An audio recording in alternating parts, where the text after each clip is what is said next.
સ્વર્ગમાં ગયા પછી પણ જે અમુક વસ્તુ નથી મળતી ત્યાં તીર્થયાત્રાનું ફળ નહીં મળે. તીર્થયાત્રા અહીંયા થાય છે. એવી જ રીતે જેને સ્વર્ગમાં જવું એ લોકો ખાસ નોંધ કરી લે આની. અમુક વસ્તુ ત્યાં નથી મળતી એનું લિસ્ટ તમને અહીંયા કહી દઉં. પેલું તીર્થયાત્રાનું ફળ અહીંયા મળશે. તીર્થયાત્રા ત્યાં નહીં થાય. જેને જવું એ પેલા વિચારીને જજો. બીજું ખાનગીમાં તમને એકલાને કહું છું, તમે કોઈને બહાર જઈને કહેતા નહીં.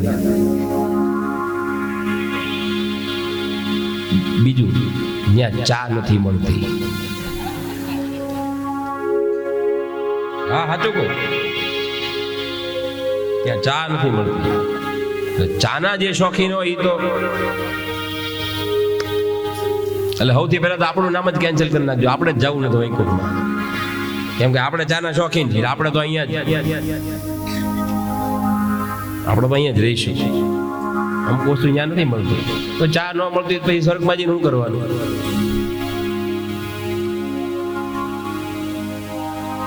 ના અમે અહીં જે મજા છે એ ઉપર થોડી છે. ત્રીજું ત્યાં કથા નથી મળતી. વૈકુંઠમાં ને સ્વર્ગમાં કથા ન મળે. કથા સાંભળવા દેવતાઓને પણ અહીંયા પૃથ્વી પર આવવું પડે છે. ભગવાન શિવને પણ જ્યારે કથા સાંભળવાનું મન થયું, આખી જિંદગી શિવે કથા જ કરી છે. શિવે બે જ કામ કર્યા છે, એક ધ્યાન અને કથા, એક સત્સંગ, બે જ કામ કર્યા છે. પણ પછી એમાંથી જ્યારે ફ્રી થયા ત્યારે એને એમ થયું કે હવે મારે કથા સાંભળવી છે. તો ભગવાન શિવને પણ નીચે આવવું પડ્યું, પૃથ્વી પર આવવું પડ્યું છે. મહાદેવ પણ આવ્યા છે. રામાયણમાં એક પ્રસંગ છે, એક ચોપાઈ છે. ઠાકોરભાઈ કલાવતી રાગ આપો. રામાયણમાં એક પ્રસંગ આવે છે, ભગવાન શિવ પણ નીચે આવ્યા કથા સાંભળવા. એક બાર ત્રેતા યુગમાં શ્રી રામ જય રામ જય જય રામ. એક બાર ત્રેતા યુગમાં શ્રી રામ જય રામ જય જય રામ. શંભુ ગયે ભજ ઋષિ પાણી.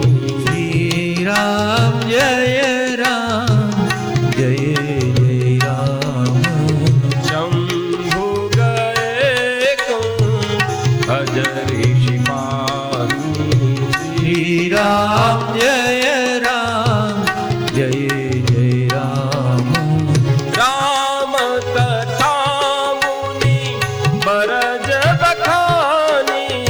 શ્રી રામ જય રામ જય જય રામ. સુનહિ શંભુ પરમ સુખ માની. શ્રી રામ જય રામ જય જય રામ. શંભુ સુનહિ પરમ સુખ માની. શ્રી રામ જય રામ જય જય રામ. એકવાર ત્રેતા યુગમાં એકવાર ત્રેતા યુગની અંદર ભગવાન શિવને કથા સાંભળવાનું મન થયું અને ગયા છે કુંભજ ઋષિના આશ્રમે. પૃથ્વી પર આવ્યા છે અને એકલા નથી આવ્યા.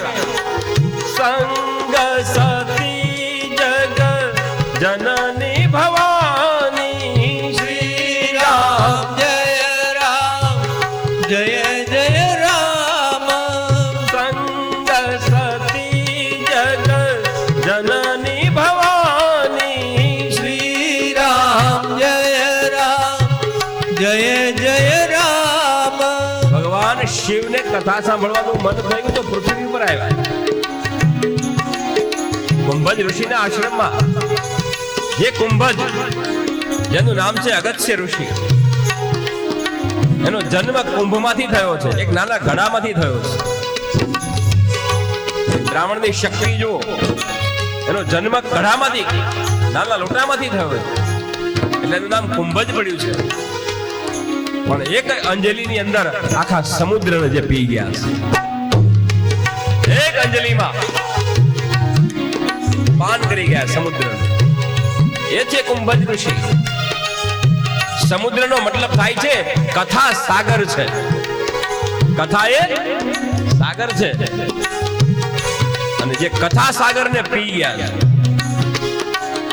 ભગવાન શિવ કથા સાંભળવા જાય એ વ્યક્તિ જેવી તેવી ન હોય, કેમ કે શિવ પોતે કથાકાર છે.